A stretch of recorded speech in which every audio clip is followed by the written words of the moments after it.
নমস্কার বন্ধুরা, পৌশালী রান্নাঘরে সবাইকে স্বাগত জানাই। আমার আজকের রেসিপি কাঁচা আমের আচার।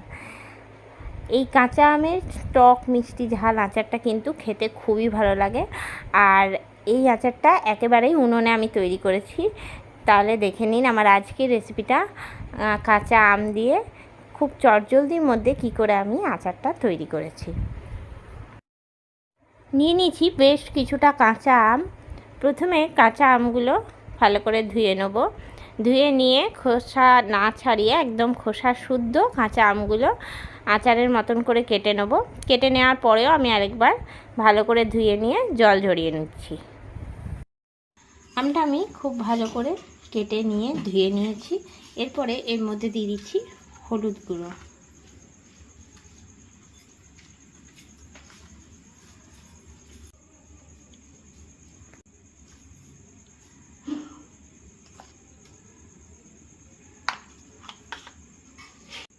খুব ভালো করে মাখিয়ে নিচ্ছি।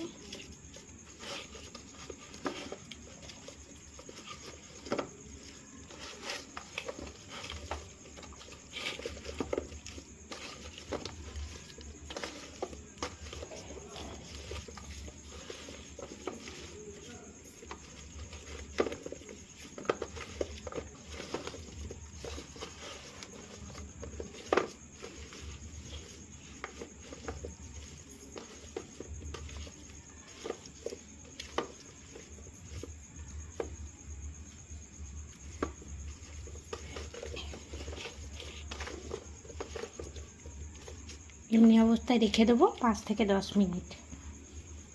কড়াই চাপিয়ে নিয়েছি আর কড়াই প্রথমে একটা ভাজা মশলা তৈরি করে নেবো। তার জন্য দিয়ে দিচ্ছি প্রথমে শুকনো লঙ্কা। শুকনো লঙ্কাটা বেশ কিছুক্ষণ নাড়াচাড়া করে নেব।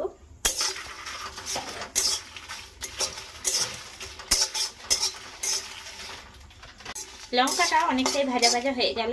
এরপরে দিয়ে দিচ্ছি আমি মুড়িটা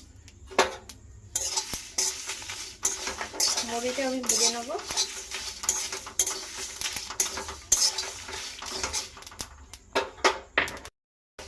এরপরে দিয়ে দিচ্ছি আমি গোটা জিরে,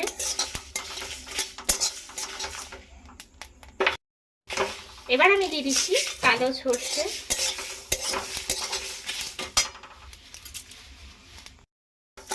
এরপর আমি দিয়ে দিচ্ছি গোটা জোয়ান। সব কিছু খুব ভালো করে নাড়াচাড়া করে নেব।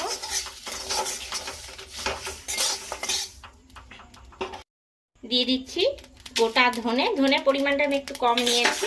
সব উপকরণগুলো খুব ভালো করে নাড়াচাড়া করে নিচ্ছি। এখন অনেকটাই ভাজা ভাজা হয়ে গেছে। এবার আমি এটা নামিয়ে দিচ্ছি। এটা আমি ঠান্ডা করতে দিলাম। প্রথমে আমি কড়াই দিয়ে দিচ্ছি সরষের তেল।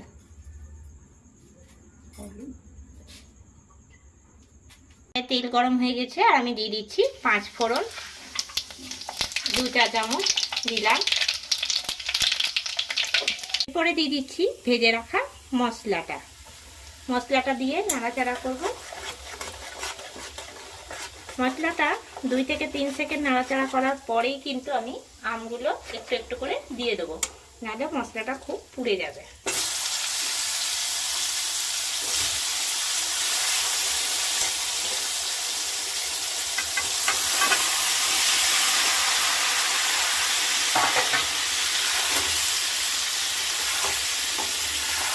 আমটা দিয়ে নিয়ে নাড়াচাড়া করব।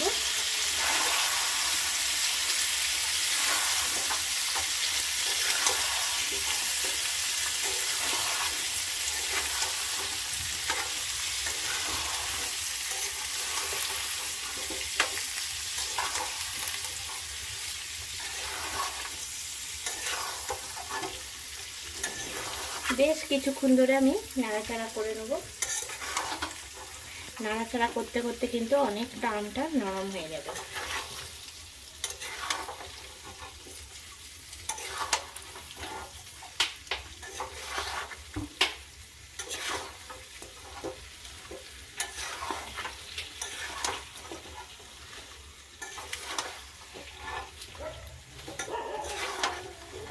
অনেকক্ষণ অনেকক্ষণ ধরে নাড়াচাড়া করে নেওয়ার পরে আমি দিয়ে দিচ্ছি লবণ।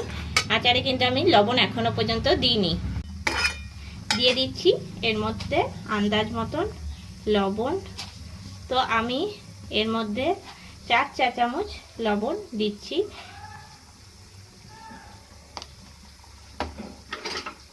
এরপরে ভালো করে নাড়িয়ে নিচ্ছি।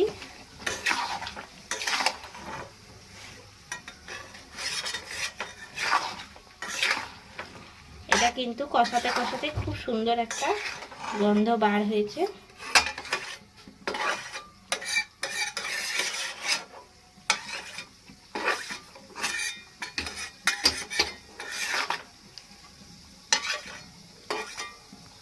এরপরে আমি এর মধ্যে দিয়ে দিচ্ছি কাশ্মীরি লঙ্কা গুঁড়ো 2 চা চামচ।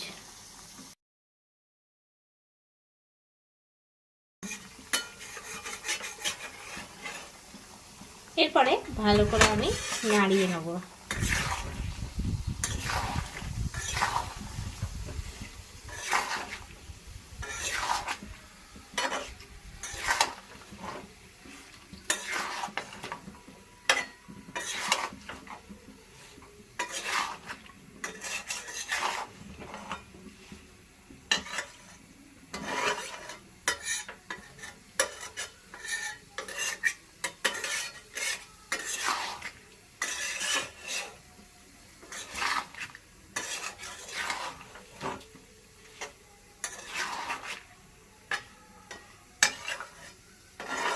এরকম ভাবে বেশ কিছুক্ষণ ধরে নাড়াচাড়া করে নিতে হবে। আর নাড়াচাড়া করতে করতে কিন্তু আমটা পুরোপুরি সিদ্ধ হয়ে যাবে। কিছুক্ষণ পরে আবার ফিরে আসছি। অনেকক্ষণ ধরে নাড়াচাড়া করতে করতে কিন্তু আমটা অনেকটাই সিদ্ধ হয়ে গেছে। এই অবস্থায় কিন্তু নামিয়ে নিচ্ছি। অনেকটাই আমটা সিদ্ধ হয়ে গেছে। এবার গ্যাসটা বন্ধ করে দিচ্ছি। আচারটা এখন ঠান্ডা হয়ে গেছে পুরোপুরি। আর এটা আমি এখন কৌটোতে ভরবো। আর খুব সুন্দর কিন্তু ঠান্ডা হওয়ার পরে একটা কালার এসেছে। আমি নিয়ে নিয়েছি একটা কাঁচের জার। এর মধ্যে আমি আচারটা এবার রাখছি।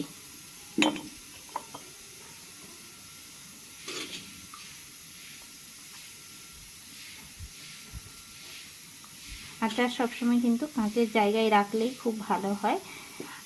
আবার কাঁচের জায়গায় যদি নাও থাকে বেশি, তাহলে প্লাস্টিকের জায়গায় রাখলেও অসুবিধা নেই। এই আচারটা 2 দিন বাদে বাদে রোদে দিলেই হবে, বা 1 সপ্তাহ বাদে রোদে দিলেই হবে, কোনো ব্যাপার না।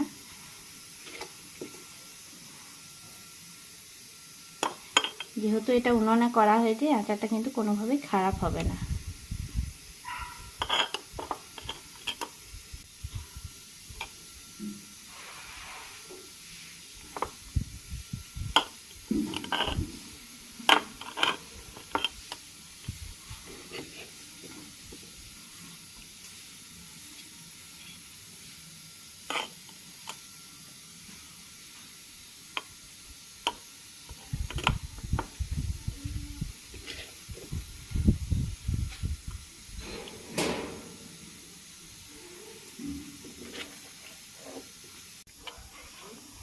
আমি একটু চেপে চেপে ভেতর দিক করে ঢুকিয়ে দিচ্ছি।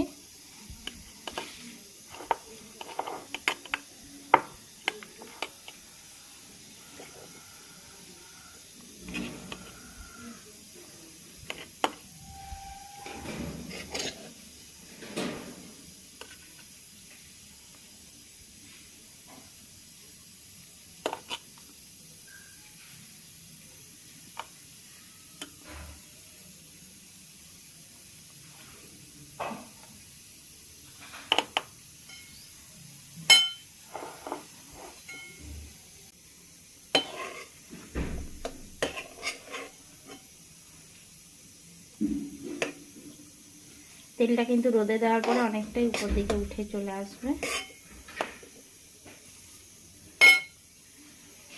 এবার আমি একটা অন্য কাপড় দিয়ে এটা ধারগুলো ভালো করে মুছে নিচ্ছি।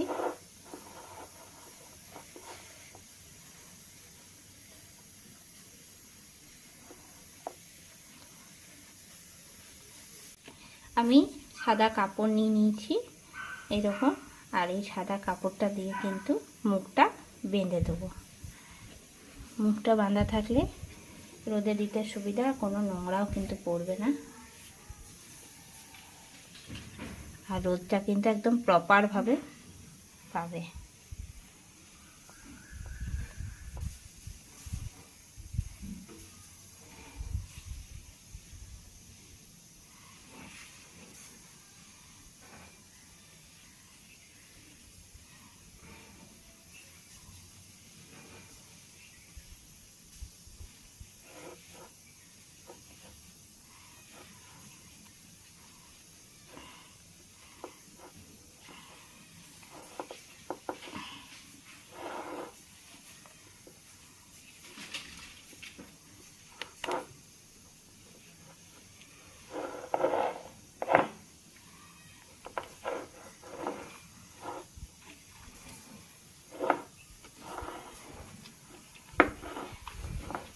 বেঁধে দিলাম। এরপরে এটা আমি রোদে দিয়ে দেবো এমনি করে। আজকের এই আচারের রেসিপিটা আপনাদের কেমন লাগলো অবশ্যই আমাকে কমেন্ট করে জানাবেন। রেসিপিটা ভালো লেগে থাকলে লাইক করবেন, শেয়ার করবেন। এই চ্যানেলে নতুন বন্ধু হয়ে থাকলে চ্যানেলটা সাবস্ক্রাইব করে দেবেন। পাশে থাকা বেল আইকনটা প্রেস করে রাখবেন সবার আগে নোটিফিকেশন পাওয়ার জন্য। আরও নতুন কোনো রেসিপি নিয়ে হাজির হব। সঙ্গে থাকুন আর দেখতে থাকুন। সবাই ভালো থাকবেন, সুস্থ থাকবেন। ধন্যবাদ।